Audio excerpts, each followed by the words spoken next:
Sa wakas ay lumabas na ang spoilers para sa paparating na chapter na ang chapter 235, kung saan ay malalaman na natin ang karugtong sa last scene nung dinurog ni Gojo ang Agito gamit ang maximum output blue. At ngayon sa video ito ay malalaman na natin kung matatapos na nga ba ni Gojo si Mahoraga gamit ang kanyang hollow purple. Kaya wag natin patagalin pa dahil we're about to witness another greatness. Let's go! So nagsimula ang unang eksena dito sa part na naibalik na ni Gojo ang kanyang naputol na braso. At ayon pa nga dito na mas tumaas daw ang intensity o fighting capabilities ni Gojo mula sa dalawang Black Flash na kanyang na-unleash sa nakaraang chapter. So apparently it is confirmed na Black Flash nga nasuntok ang bumutas noon sa tiyan ni Agito. At ayon pa nga dito sa narrator na for the very first time in 1,000 years ay ngayon lang daw nakaramdam ng nerbiyos si Sukuna. So nakaramdam ngayon talaga ng nerbiyos si Sukuna mga kaibigan matapos na papunta si Gojo sa zone dahil sa Black Flash. Kaya na may matapos niyan ay dito ay nag-unleash na naman si Gojo ng pangatlong Black Flash dito kay Mahoraga and then nag-reappear kaagad sa harapan ni Sukuna na ngayon makikitang kinakabahan na talaga. Kaya dito ay nag-attempt naman ng suntok si Sukuna pero hinawakan lang ni Gojo ang braso nito at hinagis papunta kay Mahoraga. And then dito ay nag-unleash na naman si Gojo ng isa pang Black Flash, ang ika-4 na Black Flash na nagawang ma-black ni Mahoraga na ngayon napatalsik habang pinoprotektahan si Sukuna. Matapos yan ay dito ay nagsimula namang mag-chant si Gojo ng parang isang spell para gumawa naman ng isang atake na sa isipan naman ni Sukuna ay baka ang chinachant daw ngayon ni Gojo ay para sa isang curse technique reversal red na atake. Kaya ngayon ay plano ni Sukuna na ipatangke kay Mahoraga ang atake na gagawin ngayon ni Gojo. Pero dito ay instead na ipa-fire ni Gojo ang red directly kina Sukuna ay may kitang inirelease ito ni Gojo sa itaas. Sensing na may kakaiba talaga sa ginagawa ngayon ni Gojo ay dito ay sinigawan naman ni Sukuna si Mahoraga na maging alerto daw. Kaya na may mabilis na sinundan ni Mahoraga ang red na nasa itaas. Subalit na nakaabot ang Mahoraga sa itaas ay may kita naman ng blue na ginamit noon ni Gojo sa Shikigaming Agito na ngayon nandirito pa rin sa itaas. Kaya nang makita ito ni Sukuna ay dito'y binigyan ni Sukuna ng order itong Mahoraga na dapat ay wasakin daw nito ang blue since na-adapt na daw ni Mahoraga ang blue.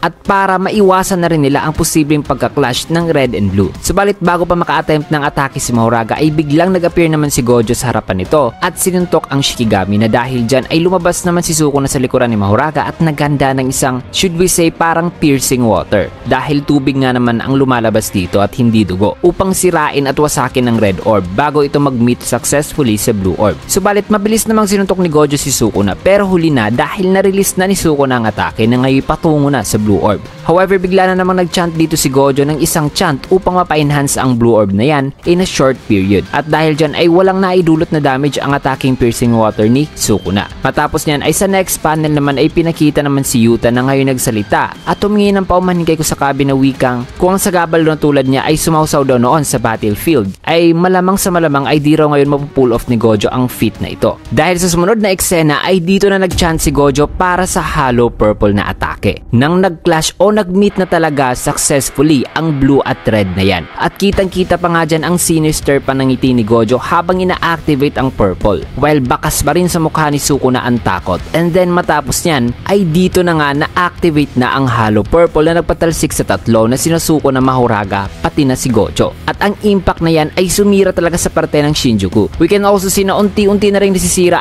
o nadudurog ang gulong ni Mahoraga. Matapos nyan, isa sumunod na mga eksena sa aftermath ng activation nitong purple ay may kita si Sukuna na nagtamo talaga ng napakaraming injuries. At naputol pa nga ang kanyang kaliwang kamay dito. At may kita naman si Gojo na nakatayo sa harapan ni Sukuna. We can also see na nagtamo pa rin ng damage si Gojo sa semi-reckless na attacking yon. Pero dahil sa sarili niya rong curse energy ang gamit-gamit ng hollow purple ay sinabi niya dito na hindi rin nakapagtamo ng malaking damage sa kanya ang kanyang atake. At matapos niyan ay dito na napangiti si Kusakabe mga kaibigan na wika ngayon na wala na raw si Mahoraga at humihina na ang healing ability ni Sukuna na dahil dyan ay hindi na rin daw makakagamit pa ng domain amplification itong si Sukuna ay masasabi daw niyang si Gojo talaga ang panalo sa labanan ng the strongest. Grabe, once again ay ginulat na naman tayo ni Gojo. At aside from that ay nasabi rin ni Kusakabe na dahil sa Black Flash ni Gojo na napapunta siya sa zone ay ngayon ay bumalik na ang reverse curse technique output nito. So makapag-heal na ngayon ng mabilis si Gojo mga kaibigan at kitang-kita naman na nakapag-heal siya kaagad mula sa damage na naitamo ng kanyang purple. At si Sukuna ay hindi pa talaga na fully healed mga kaibigan. So kitang-kita na evident talaga na humihina na o bumabagal na ang healing abilities ni Sukuna, which signifies na nasa worst possible situation na ngayon si Sukuna. Kaya paano pa kaya matatalo ni Sukuna si Gojo? ay yung wala na sa kanya ang kanyang alas na si Mahoraga. Dito na nga ba niya ilalabas ang kanyang matagal ng tinatagong ability o ang iba pang kakayanan ng 10 Shadows technique? Well, malalaman natin yan sa susunod na chapter, pero sad to say ay magkakaroon po ng break ang JJK for 1 week. Pero oksang naman considering na sunod-sunod ang pagbibigay ni Gege Akutami ng maapoy na chapter, kaya it is a well-deserved rest for the GOAT. At wag din kayo mag-alala dahil may full chapter review pa tayo para sa chapter na ito upang mas madedetalye pa natin ng maayos ang chapter at mas madadama pa ang labanan. And please take note po na ang video ngayon ay spoiler pa lamang po, so mga info dito ay maaaring magbabago once na ma-release na ang official translation. Also sa mga bago pa lang sa spoiler at full chapter review, please do understand na ang full chapter review ay ang very same chapter din sa spoiler video. However, mas detailed ang full chapter review at also nilalagyan ko rin ng SFX